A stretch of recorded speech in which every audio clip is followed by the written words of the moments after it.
10. Alabama murder. A man from Alabama has been charged with murdering his wife. His wife happened to be an exhibitionist who posted lewd photos on the internet. Not only does the alleged killer claim his innocence, but his lawyer recently said that he's heartbroken over the death of his wife. This is William Jeffrey West, charged with killing Kathleen Dawn West. As of right now, his lawyer is trying desperately to get him free of the charges, even though from the outside looking in, he definitely looks like the killer. The prosecution is accusing William of using a liquor bottle to beat his wife to death after they got into a domestic argument. Kathleen was found dead and partly naked on the street in front of their home, about 35 miles from Birmingham. The motivation behind the killing has to do with William's dead wife's exhibitionism and online nudity.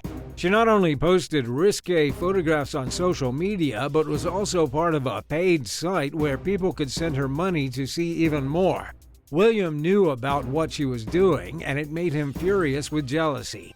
Even though we don't know exactly what the pair were fighting about the night Kathleen was bludgeoned to death with a liquor bottle, we can make a pretty good guess. Seeing as she was partly naked, it could have had something to do with William walking in on a home photo shoot and losing his marbles. 9. Wife on fire. Carl Carlson, that's Carl Carlson with K's instead of C's, was awarded millions of dollars in insurance after his wife perished in a house fire. Carl also had a son who was killed while repairing a vehicle in a tragic accident. So much death surrounded Carl Carlson that it seemed a little suspicious. And when his second wife, Cindy, discovered an insurance policy that he had taken out in her name, she was immediately terrified for her life. The fire that claimed his first wife, named Christina, was on New Year's Day 1991. Carl and his family were living in Murphy's, California, when the fire broke out. He managed to save all 3 of his children except his wife. She was trapped in the bathroom and the window had been boarded up so she couldn't break through it. He claimed that his wife had accidentally broken the window several days before, which was why it had been boarded up. Incidentally, she had also left a jug of kerosene in the hallway outside the bathroom because she thought it was water.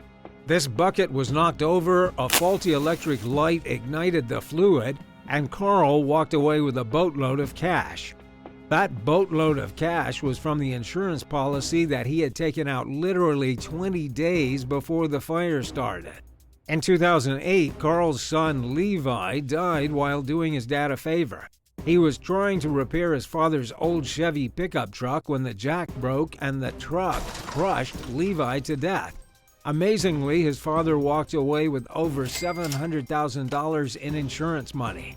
Cindy, his second wife, later found out that Carl had an insurance policy worth $1.2 million taken out in her name. She then went to the police, agreed to have a recording device attached to her, and she squeezed the truth out of Carl about the murders. He admitted that he killed his own wife and killed his own son, and he was sentenced to life in prison in 2013. 8. Heroin serial. A man in Michigan got creative when he tried to murder his wife the worst possible way. Jason Thomas Harris has been charged and convicted for premeditated murder in the death of Christina Ann Thompson Harrison in 2014. He killed her by lacing a bowl of cereal with a lethal dose of heroin. Believe it or not, the breast milk of the victim played a major role in solving the case. This is because her death was originally ruled an accidental overdose. After all, she technically died from a heroin OD, but investigators were suspicious because she wasn't a drug user. There was nothing at all to suggest she would have ever gone out of her way to do heroin. Thankfully, she had bottles of breast milk in the fridge that she was using to feed her infant. The police were able to test those bottles of milk to confirm that she had not previously had any drugs in her system. This means that on the morning of her death, it was the first time she ever did heroin. Things just didn't line up. To make matters worse, Jason Harris received $120,000 from her life insurance payout. He was also busted texting several other women during the months before the death. One of those women even moved into his house just 2 weeks after his wife died. In the end, Jason Harris was 100% guilty. Even his siblings came forward to tell the police that he had confided in them that he wanted to get rid of his wife. 7. The big reveal.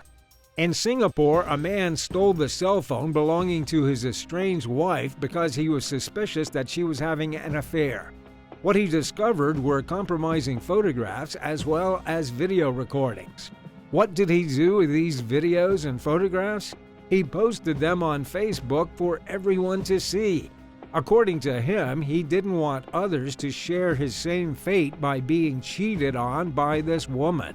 He was correct in his assumption that she was having an affair. It was with her work supervisor. In the compromising videos, both his wife and the shady supervisor were clearly visible. The husband accused the supervisor of being a homewrecker. He included his name and his occupation in the Facebook upload. And because the incident went viral, he basically ruined this guy's life. But he got into some trouble as well. He has pleaded guilty to one count of distributing intimate images as well as stealing his wife's phone. But at the end of the day, at least he doesn't have naked pictures floating around on the internet for all his friends and coworkers to see.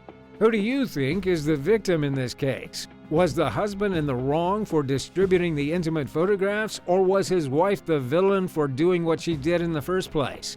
Let us know your thoughts in the comments, and don't forget to hit subscribe before the end of the video.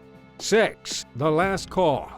A man from Southern California has been arrested on suspicion of killing his wife earlier this year. Larry Millette was charged by San Diego County prosecutors with murder and illegal possession of a weapon. He should be facing a sentence of life in prison when he gets convicted of killing his wife, Maya Millette. But according to what his attorney told local news, the charges are a bit of a surprise because the police don't actually have any evidence that Maya is dead. Larry's lawyer says Larry believes Maya is still very much alive. But according to District Attorney Summer Stephan, prosecutors can still file a murder charge even if they don't have a body. Maya vanished in January, leaving her cell phone and all her other valuables, as well as all 3 of her children. Larry told the police that she left voluntarily, but investigators considered him a person of interest immediately. Even if she had abandoned her kids and Larry, she would have taken her phone with her, right? It quickly came out that the pair had been in a toxic relationship, and that the last call Maya ever made was on January 7th to a divorce attorney. It also came out that Larry had hired magicians to cast spells to incapacitate Maya. He wanted her crippled so that she would be forced to stay at home. He clearly had homicidal intentions. Even though the police can't find the body, there's no doubt in their minds that he's the killer. Number 5. Revenge in North Carolina. In North Carolina, Robert Kevin Howard became suspicious of his wife in December of 2016. He thought for sure that she was having an affair. As it turned out, he was correct. He learned that she and another man were having a secret rendezvous. When he confronted his wife about it, she broke down and admitted that she was a cheater and that she wanted a divorce. Well, the husband didn't take the betrayal sitting down. He filed a lawsuit against the man who was sleeping with his wife under North Carolina's alienation of affection law. This law allows you to sue an individual if they purposely interfere with your marriage. The man who did indeed interfere with Robert's marriage had even gone to his house and ate dinner, sharing personal stories. Robert thought they were all just friends, but that didn't turn out to be the case. A judge ended up ruling in his favor, awarding Robert Howard with $750,000 to be paid by the scumbag who messed around with his wife. 4. The Heartbreaker. In Upper Arlington, Ohio, a man has gotten in some serious trouble for stealing women's hearts. then robbing them of their money. He wasn't actually married to anyone, but his story is still worth hearing simply because of how shocking it is. He victimized multiple women across several states. Because he traveled for work, it was easy for him to lead multiple lives. He would meet a woman, make her fall in love with him, and then leave them broke. His name is Matthew Paulson, and one of his victims has given the intimate details about how he conned her. He told the woman that he had recently relocated for a new job that paid extremely well. He took her out for dinners, he booked trips for them to go on together, and even showed her a condo that he was allegedly about to buy. The couple were supposed to go on a trip, but before they arrived at the airport, Matthew Paulson abandoned the city with all of her luggage, her laptop, and her jewelry. She wasn't the only one either. Matthew convinced a different woman to sell her house and buy a new one together with him. But as the house was closing, he tried to siphon about $700,000 into his own bank account. He also opened up credit cards in her name and had been trying to steal her identity. Matthew Paulson is now facing charges in South Carolina, Illinois, Ohio, Texas, and Georgia. Last we heard, he's being held in a Georgia jail without bond, awaiting extradition to Texas. 3. Still at large. Savannah Pascal was murdered by her husband in La Marque, Texas. It happened on October 21, 2020. Trent Von Pascal waited for Savannah in the bathroom of their home and then shot her dead. He then went to a car dealership and stole a Chevy Tahoe at knife point before driving away and disappearing. At the time of this video, it's winter 2021 and the authorities still haven't found Trent. This guy shot his wife, robbed a car dealership with a knife, and the police still can't track him down. They have no idea where he is. But just listen to some more details around the terrifying death of his wife. Before he shot her, he posted a video on YouTube saying that he had warned her not to mess around with him and not to play with his emotions. Then after he shot her, he uploaded another video on YouTube apologizing to his children for killing his wife. 2. The Death Bus.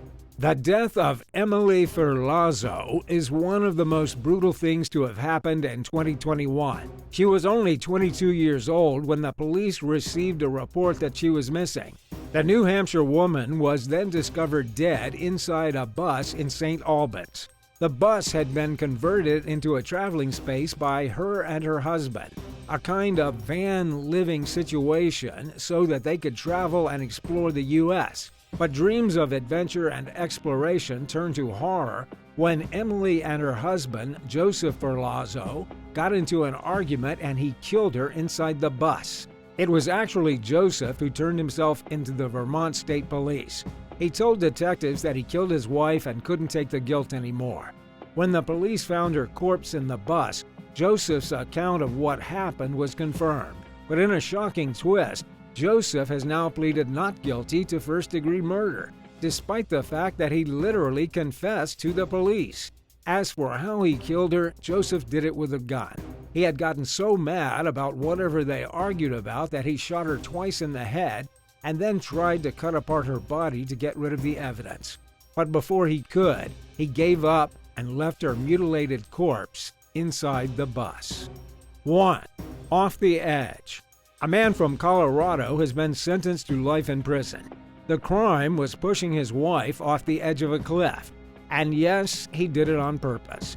But guess what? This was his second wife that got shoved off the cliff. His first wife also died in a bizarre accident when she was crushed by a car jack in 1995. The wife's killer's name is Harold Henthorne, and he told the judge that he is absolutely innocent of pushing his wife off a cliff with the intention of murdering her in 2012. But that didn't stop the judge from sentencing him to life. His wife, Toni Henthorne, fell 130 feet down the side of a mountain while the couple were hiking in Rocky Mountain National Park. Harold was hoping to collect the $4.5 million life insurance policy that he had taken out on her. It was a total scam. The nail in his coffin, the one thing that really convinced prosecutors that he was guilty, is the fact that his first wife, Sandra Lynn, may also have been murdered. For some bizarre reason, Harold had her change a flat tire, and then the jack just, accidentally slipped, and she was crushed by the vehicle. Police are pretty sure the first wife was also killed, which means they should be looking to prosecute him for that murder as well. Thanks for watching. Which of these awful husbands do you think is by far the worst? I know it's a tough decision, but let us know your thoughts in the comments below. And don't forget to subscribe for more videos like these. See you next time. Bye.